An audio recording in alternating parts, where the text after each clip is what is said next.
شیطان الرجیم بسم اللہ الرحمن الرحیم۔ قرآن کے اندر اللہ تعالیٰ نے کس طرح سے مضبوط خاندان کے لیے ہمیں رہنمائی دی ہے۔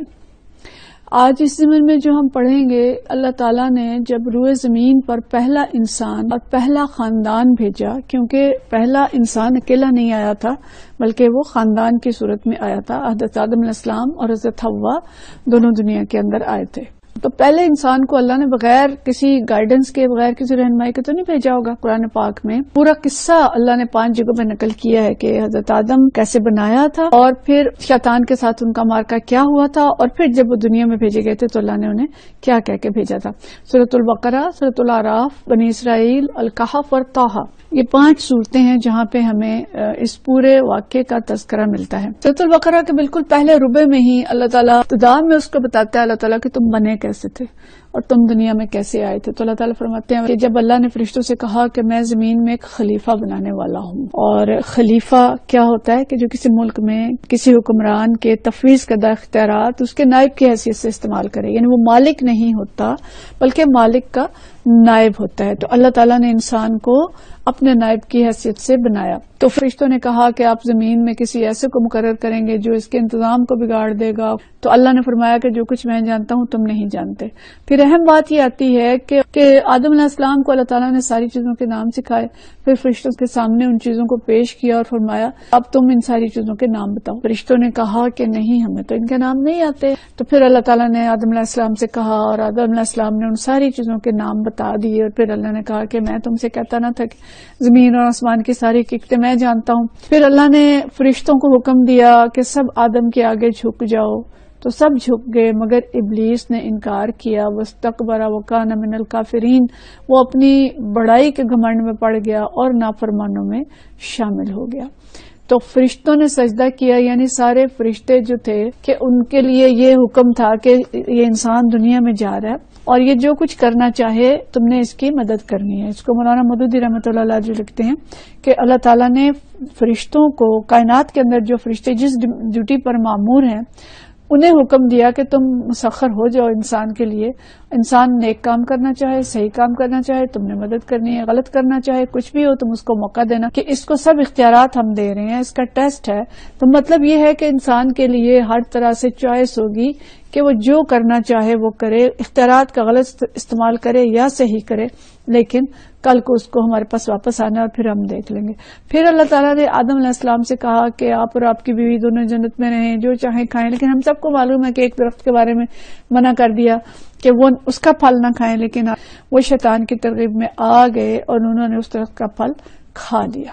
اب ہمارے لیے اگلا حصہ زیادہ اہم ہے جس میں اللہ تعالیٰ فرماتا ہے کہ ہم نے حکم دیا کہ اب تم سب یہاں سے اتر جاؤ، تم ایک دوسرے کے دشمن ہو۔ یعنی انسان کا دشمن شیطان اور شیطان کا دشمن اصولاً انسان ہے، اگرچہ اسے یاد نہیں ہے کہ شیطان میرا دشمن اور میں اس کا دشمن ہوں۔ اور اللہ نے فرمایا کہ تمہیں خاص وقت تک زمین میں ٹھہرنا اور وہیں گزر بسر کرنا ہے۔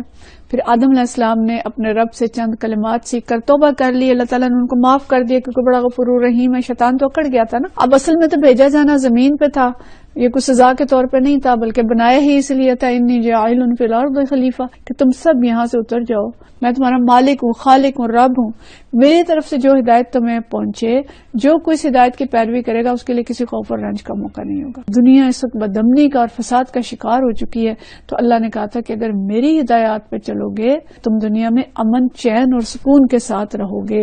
مطلب یہ ہے کہ اللہ تعالیٰ نے دنیا میں جب بھیجا تو اندھیرے میں نہیں بھیجا، بالکل ہدایات دے کے بھیجا، اور اس کے بعد اس ہدایات کے سلسلے کو قائم رکھا نبی کریم صلی اللہ علیہ وسلم کی تشریف آوری تک، کیونکہ آپ آخری نبی ہیں، اور اس کے بعد اس ہدایت کو قرآن کی صورت میں تا قیامت محفوظ کر دیا۔ اور یہ وہ یوزر مینول ہے انسانوں کی ہدایت کے لیے کہ تم دنیا میں جا رہے ہو، شیطان تمہارے ساتھ ہے، تمہیں بہکائے گا، ترغیبات دے گا، لیکن تم نے میری ہدایات پر عمل کرنا ہے، کرو گے تو تمہارے لیے کوئی خوف اور غم نہیں ہوگا۔ اور فرمایا کہ جو میری ان ہدایات کو قبول کرنے سے انکار کریں گے اور جھٹلائیں گے، والذین کفروا وکذبوا، تو وہ دوزخ میں جانے والے لوگ ہوں گے جہاں ہمیشہ رہیں گے۔ یعنی یہ نسل انسانی کے حق میں ابتدا سے لے کے آخر تک اللہ تعالیٰ کا قیامت تک کے لیے یہ فرمان ہے کہ انسان کا کام خود راستہ تجویز کرنا نہیں ہے، بلکہ بندہ اور خلیفہ ہونے کی حیثیت سے وہ اس چیز پر مامور ہے کہ اس راستے کی پیروی کرے جو اس کے رب نے بنانے والے نے اس کے لیے تجویز کیا ہے. اور یہ راستہ یا تو وہی سے معلوم ہوتا ہے کہ کسی کے اوپر ڈائریکٹ وہی آئے. گویا ہمارے پاس اب چوائس یہ ہے کہ ہم نبی کریم صلی اللہ علیہ وسلم کی لائی ہوئی ہدایت کی پیروی کریں. ہماری زندگی میں امن اور سکون آ سکتا ہے. اچھا، دوسری جگہ جہاں پہ ان کا ذکر آیا سورۃ الاعراف ہے. یہ آیات 11 سے ہم شروع کر رہے ہیں. تمہاری تخلیق کی ابتدا کی، پھر تمہاری صورت بنائی، پھر فرشتوں سے کہا کہ اس کو سجدہ کرو، مگر شیطان نے نہیں کیا. اس نے تکبر کیا، اس نے گھمنڈ کیا. اس نے کہا مجھے اس دن تک مہلت دے جب یہ سب دوبارہ اٹھائے جائیں گے، قیامت کے دن تک مجھے مہلت دے. فرمایا تجھے مہلت ہے. اب اس نے کیا کہا؟ اس نے کہا اچھا، جس طرح تو نے مجھے گمراہی میں مبتلا کیا ہے، میں بھی اب تیری سیدھی راہ پر ان انسانوں کی گھات میں لگا رہوں گا. آگے اور پیچھے، دائیں اور بائیں، ہر طرف سے ان کو گھیروں گا، اور تو ان میں سے اکثر کو شکر گزار نہ پائے گا. چیلنج کیا اس نے نا، اسے جو مہلت مانگی. اور اللہ نے یہ نہیں کہا کہ میں اس کو چال بازیوں سے روک دوں گا، اسے نہیں روکا جائے گا، راستے سارے کھلے رہیں گے. لیکن اللہ نے کیا فرمایا کہ میرے بندوں پہ تیرا کوئی اختیار نہیں ہوگا.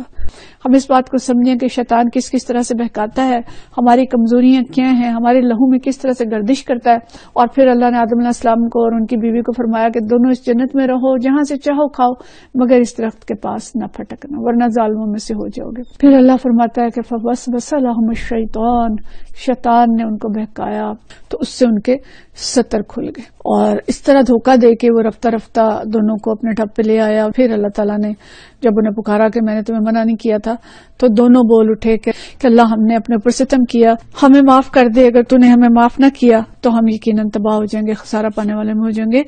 اور ہمیں یہ بھی پتہ چلتا ہے کہ شیطان کی کھلی دعوت کو انسان کم ہی قبول کرتا ہے، وہ خیر خواہ کے بھیس میں آتا ہے. مولانا مودودی رحمۃ اللہ علیہ اس کو لکھتے ہیں، شیطان اور اس کے شاگردوں کی یہ روش آج تک جوں کی توں قائم ہے. یعنی جو شرم و حیا اللہ تعالیٰ نے انسان کے اندر رکھی ہے، وہ اس پہ ضرب لگاتا ہے. مرد کے اندر جنسی خواہش کو بھارنا اور عورت کو ترغیب دینا کہ اپنے آپ کو سجا سنوار کے باہر نکلے. اور آج کی دنیا میں جو کچھ ہو رہا ہے ہم اس کو دیکھ رہے ہیں. اور بے حیائی کس درجے پہ پہنچ چکی ہے کہ انسان اسفل السافلین میں گر چکا ہے. انسان کے، نیک انسان کی اور مومن کی راہ تو یہی ہے کہ وہ شیطانی اغوا کو سمجھے، اس کی چالوں کو سمجھے، اور اگر اسے کوئی غلطی ہو جائے تو وہ فوراً ندامت اور شرمساری کے ساتھ اپنے اللہ کی طرف پلٹے. لیکن شیطانی راہ یہ ہے کہ انسان بندگی سے منہ موڑے، سرکشی اختیار کرے، استکبار کے ساتھ میں میری مرضی، جو میں چاہوں وہ کروں. کوئی بھی ڈکٹیٹ کرنے والا کون ہوتا ہے؟ بہت ساری چیزیں ہیں جو ہم نے اپنے لیے بنا لی. اپنے طرز زندگی کا جائزہ لیں اور دیکھیں کہ شیطان ہم پہ کس کس طرح سے حملہ آور ہوتا ہے اور ہم اس سے کس طرح سے بچ سکتے ہیں. اس رکوع میں خاص طور پہ اللہ تعالیٰ میں ایک بہت اہم بات کی طرف اشارہ کرتا ہے کہ اے اولاد آدم، ہم نے تم پر لباس نازل کیا ہے تاکہ تمہارے جسم کے قابل شرم حصوں کو ڈھانکے اور تمہارے لیے جسم کی حفاظت کا ذریعہ بھی ہو. اور بہترین لباس تقوی کا لباس ہے. لباس تمہارا بنایا ہوا نہیں ہے. قد انزلنا علیکم لباسا، لباس ہم نے نازل کیا. اور اس کا مقصد کیا ہے؟ پہلا مقصد جسم کے قابل شرم حصوں کو ڈھانکے، پھر حفاظت کرے، اور پھر زینت. ہم نے اس کو الٹا بنا لیا. جو لباس ہے صرف زینت کے ذرائع ہیں اور وہ قابل شرم حصوں کو کم ڈھانکتے ہیں. تو اس لیے یہ ہدایت اللہ نے آدم علیہ السلام کو دے کے بھیجی، تقوی کا لباس پہننا، ساتر لباس پہننا. شیطان کے وسوسے اور حملے تمہاری جنس پہ، تمہارے جو سیکسول ڈیزائرز ہیں ان کے اوپر ہوں گے اور تمہاری حیا پہ ہوں گے. اگر ان سے تم نہیں بچو گے تو تم بالکل فساد اور پریشانی کا شکار ہو جاؤ گے. اور آج ہم دیکھیں کہ جو خاندان کے کم از کم ایشوز ہیں اس میں اللہ کی ہدایات سے منہ موڑنا سب سے پہلی وجہ ہے کہ ہم نے اس قرآنی ہدایات کو چھوڑ دیا ہے. دوسری بڑی وجہ یہ ہے اختلاط اور بے حیائی. اگلی سورۃ کہف ہے جس کے اندر اللہ تعالیٰ نے اور وہی قصہ دہرایا ہے کہ یہاں پہ اللہ نے ایک اور طرح سے ایک بات بتائی ہے کہ وہ جنوں میں سے تھا اور وہ اپنے رب کی اطاعت سے نکل گیا. اور اللہ نے فرمایا کہ اب کیا تم مجھے چھوڑ کر اس کو اور اس کی ضروریت کو اپنا سرپرست بناتے ہو، حالانکہ وہ تمہارے دشمن ہے. اور بڑا ہی برا بدل ہے جسے ظالم لوگ اختیار کر رہے ہیں. کیا عورتیں جھنڈے لے کے کھڑی ہیں، انہیں تو پتہ ہی نہیں کہ اللہ نے انہیں کیا کیا حقوق دیے ہیں. اور مرد جو ہیں وہ بالکل جاہلانہ طرز عمل اختیار کیے ہوئے ہیں کہ عورت کے ساتھ جیسا سلوک ہونا چاہیے جیسے نبی کریم صلی اللہ علیہ وسلم نے بتایا تھا ویسا تو نہیں کر رہے. تو اس کو اللہ نے شرک قرار دیا کہ یہ شرک ہے کہ مجھے چھوڑ کے تم اس کی اطاعت کر رہے ہو، اس کے نظام پہ چل رہے ہو، یہ عملی شرک ہے۔ اور اللہ کہتا ہے کہ نہ میں نے زمین اور آسمان پیدا کرتے وقت انہیں بلایا تھا، نہ خود ان کی اپنی تخلیق میں انہیں شریک کیا تھا، تم انہیں کیوں شریک بنا رہے ہو؟ یہ وہ کیسے تمہاری بندگی کے مستحق بن گئے؟ بندگی کا مستحق تو صرف میں ہوں، اللہ ہوں، خالق ہوں۔ وہ جو تمہیں ترغیبات دیتا ہے، خواہشات نفس پہ ابھارتا ہے، مادیت پہ ابھارتا ہے، فری سیکس پہ ابھارتا ہے، LGBTs بننے پہ ابھارتا ہے، وہ تمہیں اپنی مرضی کرنے پہ ابھارتا ہے، تو تم اس کی اطاعت پہ چل رہے ہو اور تم بھول جاتے ہو کہ تم کسی اللہ کے بندے ہو اور تمہیں اس کی طرف واپس پلٹنا ہے۔ اور اہم ترین بات کہ ہم نے اس قرآن میں لوگوں کو طرح طرح سے سمجھایا، مگر انسان بڑا ہی جھگڑالو واقع ہوا ہے۔ قرآن کے اندر اللہ نے اتنی مثالیں، اتنی دلائل اور اتنے طریقوں سے سمجھایا ہے، لیکن کاش انسان اس قرآن کو اس طرح پڑھیں جیسے پڑھنے کا حق ہے۔ کاش اس کتاب کو ہم نے کوئی ایک ہی دفعہ زندگی میں ویسا پڑھ لیا ہوتا تو ہمیں سمجھ آ جاتی کہ ہم کس کے بندے ہیں، ہم دنیا میں کیوں آئے ہیں، ہمارے لیے سلامتی کا راستہ کون سا ہے۔ سورہ طٰہٰ کے اندر بھی اللہ نے بڑے ہی خوبصورت انداز میں متوجہ کیا ہے۔ 115 نمبر آیت سے ہم شروع کر رہے ہیں کہ ہم نے اس سے پہلے آدم علیہ السلام کو ایک حکم دیا تھا مگر وہ بھول گیا، ہم نے اس میں عزم نہ پایا۔ کیا بھول گئے؟ انسان بار بار یاد دہانی کا محتاج ہے۔ آدم علیہ السلام بھول گئے کہ اللہ نے کہا تھا کہ شیطان کی بات نہ ماننا۔ پوری نوع انسانی اس بات کو یاد رکھے کہ یہ قرآن وہ بھولا ہوا سبق ہے جو آدم علیہ السلام بھول گئے تھے، اور اللہ نے یاد کراتے رہنے کا وعدہ کیا تھا۔ لیکن اب تمہاری کامیابی کا انحصار بالکل اس چیز پہ ہوگا کہ تم اپنی غلطی تسلیم کر کے اس کتاب کی طرف رجوع کرتے ہو کہ نہیں کرتے۔ اور یہاں ایک اور پہلو سے اللہ نے کہا کہ شیطان نے ان سے کہا کہ میں بتاؤں آپ کو وہ درخت جس سے ابدی زندگی حاصل ہو جائے گی، تو اس ابدی زندگی کے لالچ میں آ کے انہوں نے پھل کھا لیا، اور اس کا نتیجہ پھر کیا ہوا کہ تو انہوں نے توبہ کر لی، اللہ نے انہیں معاف کر دیا اور انہیں برگزیدہ کیا۔ لیکن پھر ساتھ ہی اللہ نے فرمایا کہ ٹھیک ہے دنیا میں جاؤ، لیکن تم دونوں ایک دوسرے کا دشمن ہو۔